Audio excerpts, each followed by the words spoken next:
I don't think particularly central Canada understands the depth of this Western alienation. Again. Yeah, and if you ever had a dual separatist movement, Quebec moving in that direction and the West moving at the same time, you'd tear the country apart. I don't think there's an appreciation by the Laurentian elite that old model of Canada is not sufficient for the 21st century. So that, and Canadians can never take national unity for granted. Our country's too big and too diverse to just hope it's going to hang together. So that's one issue. The second is the fiscal issue. These astronomical deficits and debts, and no even recognition that this could be a problem.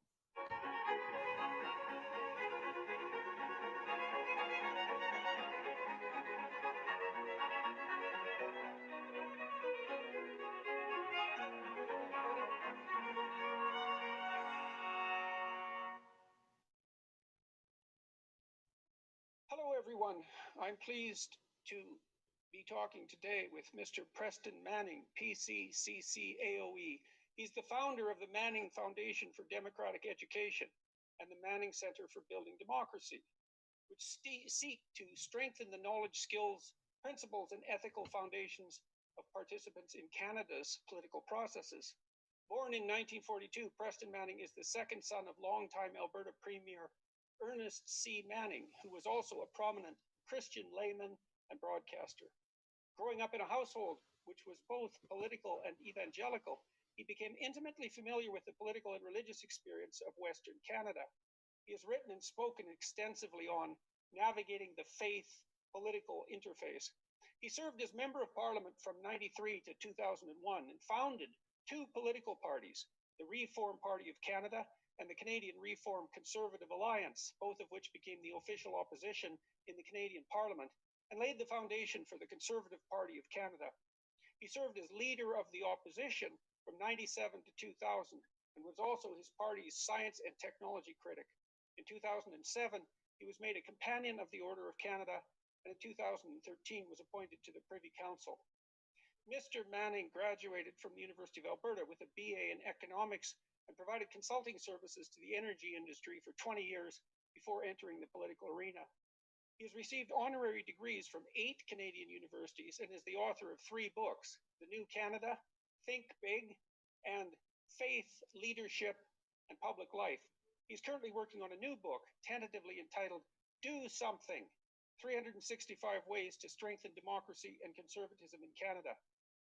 Mr. Manning and his wife, Sandra, divide their time between Calgary, Alberta, and Vancouver, BC. They have 5 grown children and 12 grandchildren. Mr. Manning, it's really good to see you again. It's been a long time. Oh, it is, yeah. Good to see you, Jordan. Great to be with you.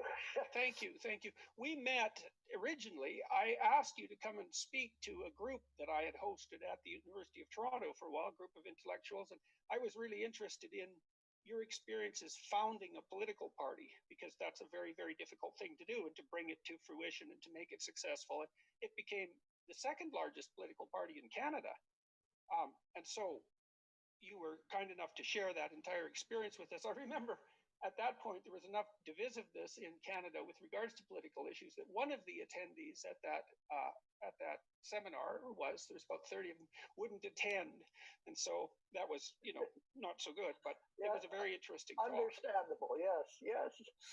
Well, like the party I was involved in actually goes back to recognizing there's 2 parts of Canada that have third-party traditions that don't regularly go back and forth between the traditional Conservative Party and the Liberal Party. One is Quebec, which has a whole third-party tradition, the Bloc Québécois, the Parti Québécois, the Ralliement Décrétatiste, goes back a long way. And then Western Canada has a tradition of producing new political parties, the old Progressive Party, the Farmers' Parties, the Depression Parties of the Canadian Commonwealth Federation, and the Social Credit Party. And then Reform, which we started, was part of another attempt to advance Western Canadian interest by the creation of a new political party. Probably the lesson out of Reform, I get asked that a long time, what's the biggest lesson? I don't think it's the particular accomplishments of Reform in an ideological or policy sense, but It's just the fact that, and I've been a great critic of Canadian democracy. I think Canadian democracy could be improved. But notwithstanding all its flaws, a small group of 5 people who met in a boardroom in Calgary in 1987 and decided we don't like either of the current political options and we're going to do something different, we're able to take the tools that our democracy gives to everybody: freedom of speech, freedom of association, freedom to try to persuade you to vote this way rather than that way. And we're able to create a new political party. We kept broadening it out, coalition building, et cetera, creating that Canadian alliance. And then Stephen Harper and Peter MacKay was the leader of the old Progressive Conservative Party in Canada, took it one more step and actually got to a minority government and then a majority government. The fact that you could still do that under our democratic system and in the 21st century, I think should be encouraging to people. If you don't like what's happening, you can change it. And a small group of people can change it using the tools that democracy gives to everybody. Yeah, so there's a couple of questions there. I mean, it seems to me that maybe Western Canada and Quebec have generated additional political parties, some of them more to the left than traditional parties, and some of them more to the right, is because perhaps the West and Quebec have had the most uneasy relationship with Confederacy, and so are prone now and then to generate new political forms. So do you think that's a reasonable analysis, or is there something else going on? I think it is. And, Canada is a huge country, the second largest country by landmass in the world, and it has distinctive regional differences and diversity, not just geographic, but demographically and every other way. And so it's not surprising that should be the case. One of the things I point out in my most recent book is actually out now, this Do Something for 365 Ways to Strengthen Canada. I point out to my Quebec friends, and this can often be misunderstood, that in the long run, Quebec is going to have to find an ally somewhere else in Canada than just relying on getting its influence with the federal government.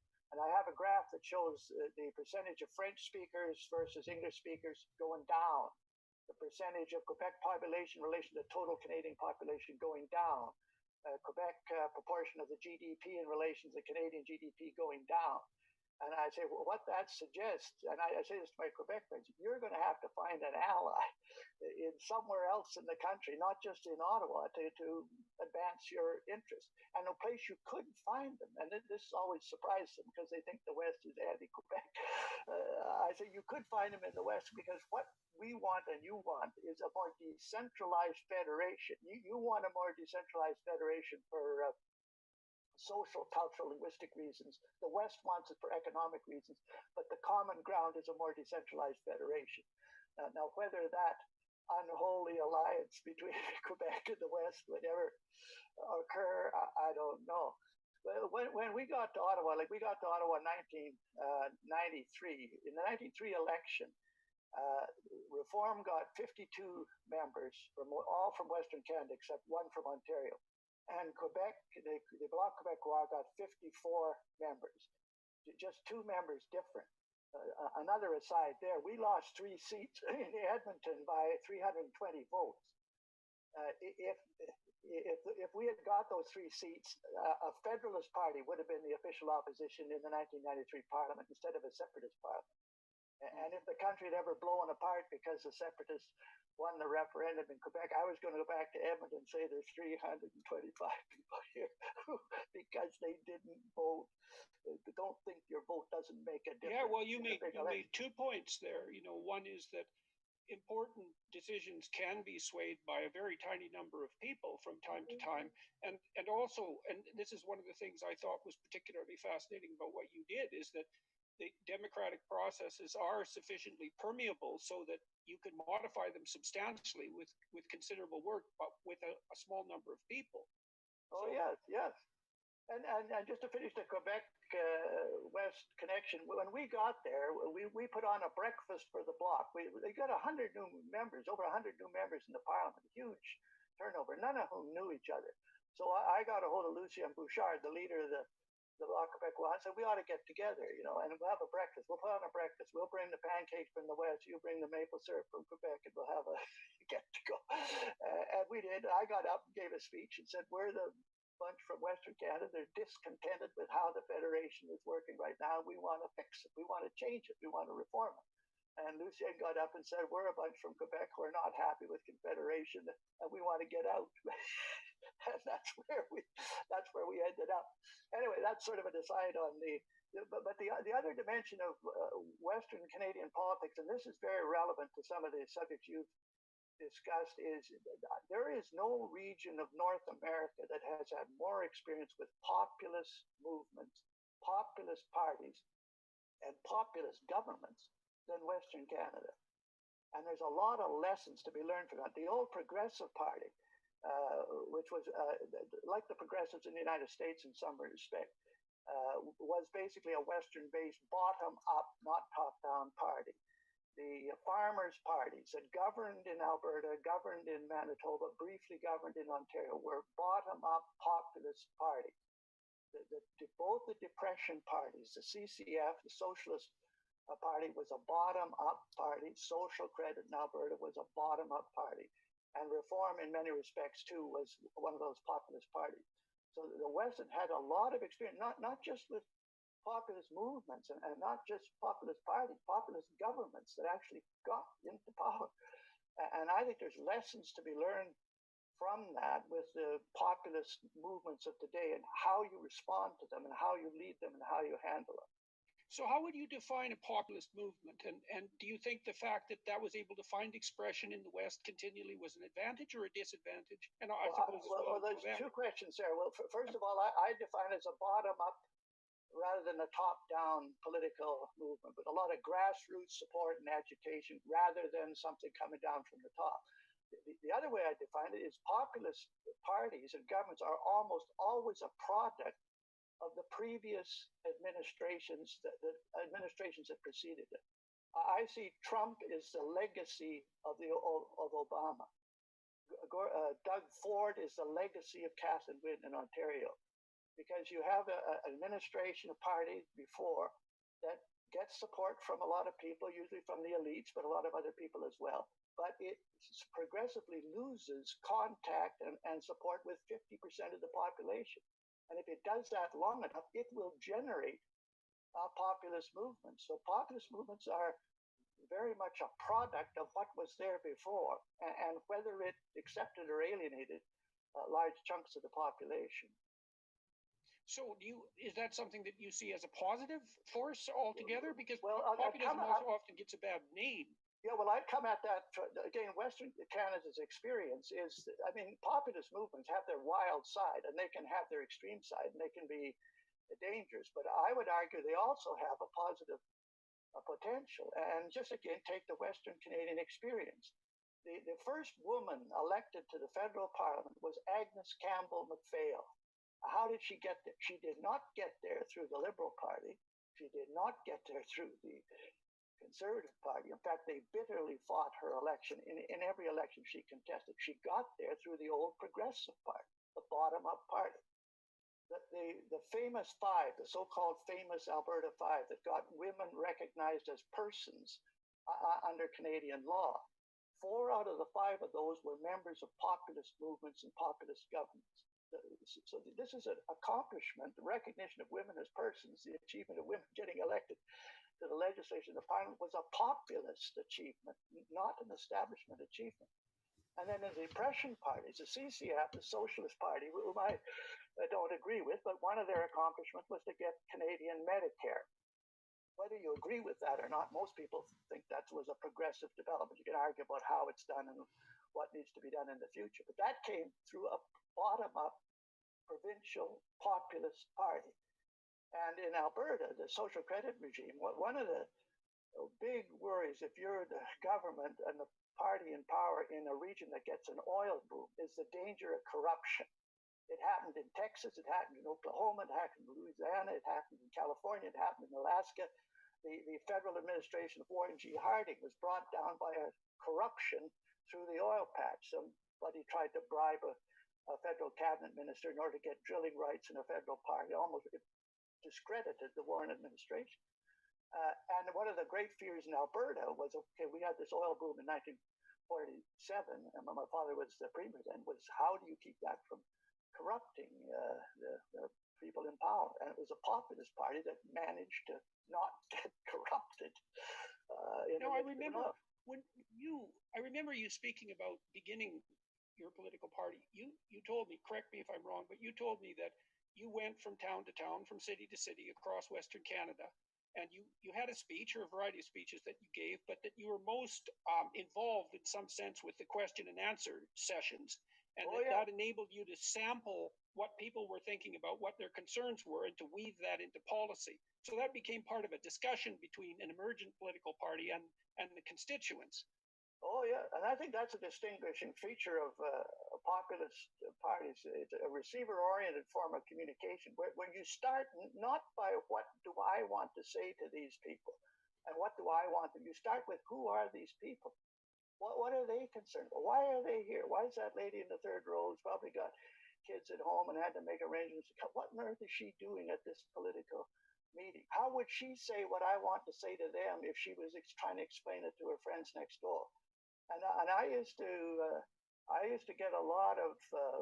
I would hang around after the meeting, and not just for the purpose of shaking hands and how are you and please vote for me. Listen hard to what people were saying to you, and eventually they'll try to say back to you what they thought you were saying to them. Right. I'd say my father became premier in 1943 when I was 1 year old, and he was premier for 25 years before he resigned undefeated 25 years later. So I spent my entire life in a political home.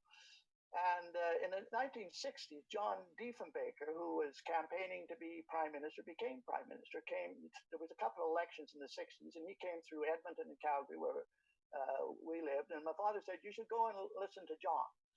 And he said, watch particularly what he does in the first 5 or 6 minutes of his talk. So I went to the Edmonton Jubilee Auditorium. We used to come to the Jubilee Auditorium. By the time I got there, it was packed full of people. You couldn't find a place to seat. But they were seating the media on the stage behind him.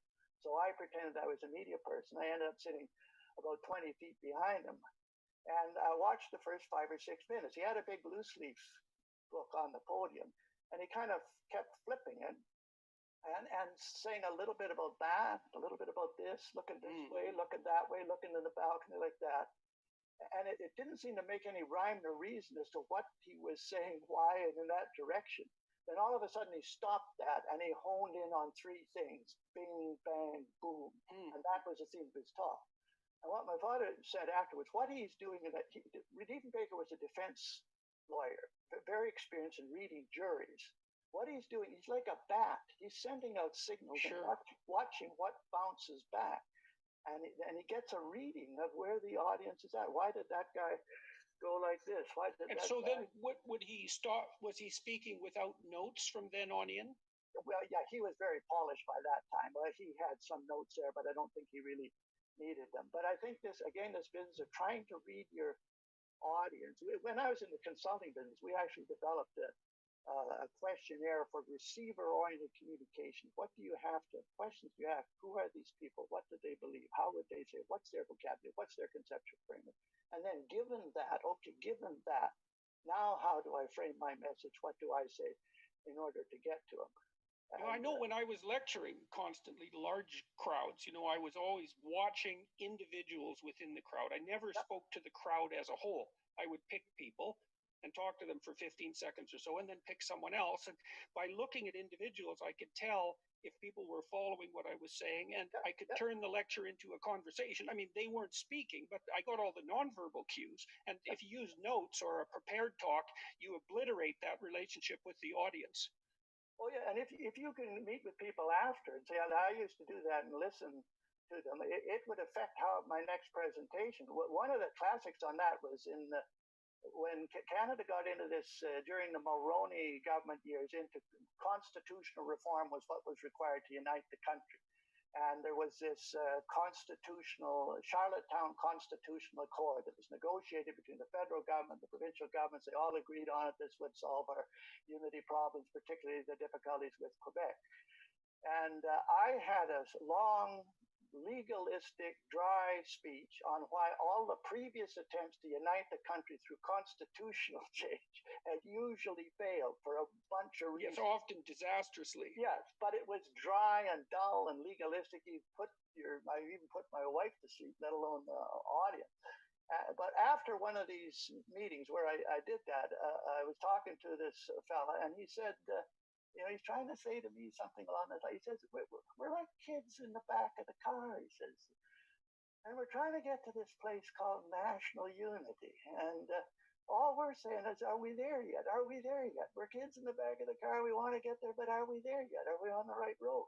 Well, so I reframed my whole speech. I said, Pierre Trudeau said national unity was over near New Constitutional Drive, and we let him drive the car, and he's giving people the finger out the window, and René Levesque's in the back saying he's going to be sick if we don't let him out. And then we let Joe Clark drive the car, but Joe forgot to put gas in it. We didn't go very far. And then now Brian Mulroney says it's over near some lake called Leech Lake, and now he says it's over near Charlottetown.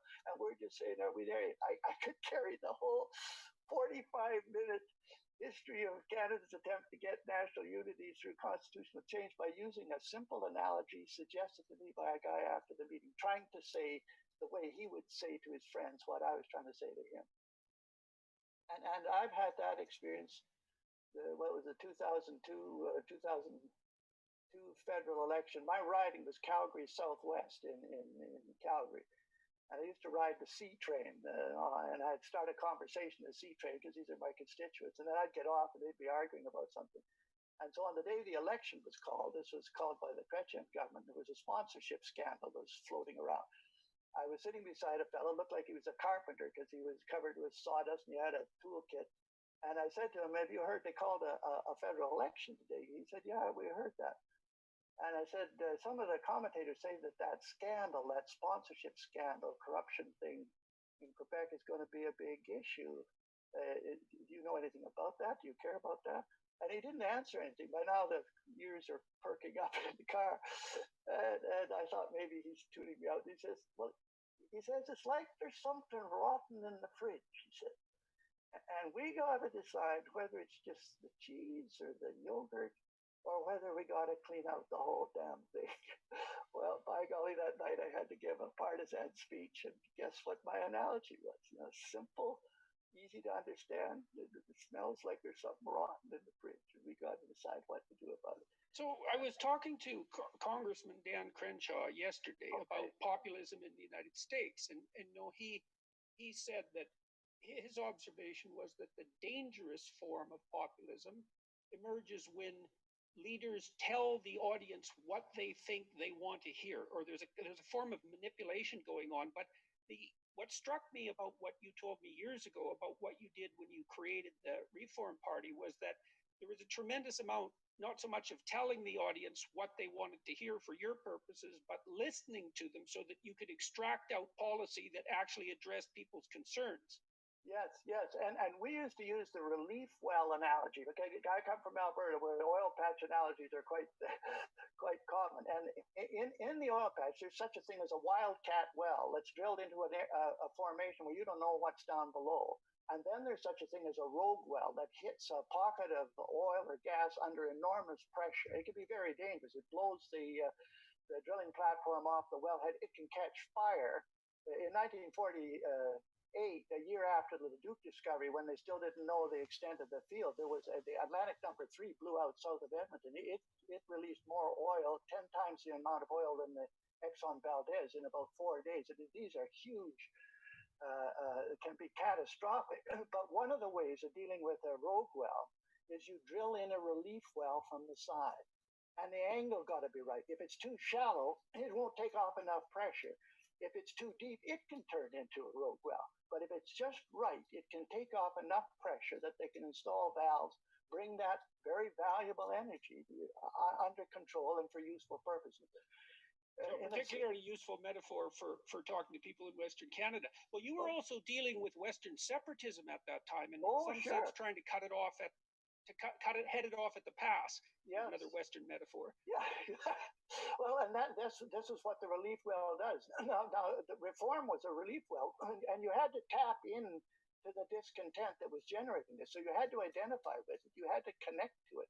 But then instead of saying, let's set fire to something or let's blow the lid off the government in Ottawa, we said, let's make some changes that will, let's use this energy for some constructive purpose. And we developed that slogan, the West wants in, not out, but it wants in on these kind of conditions.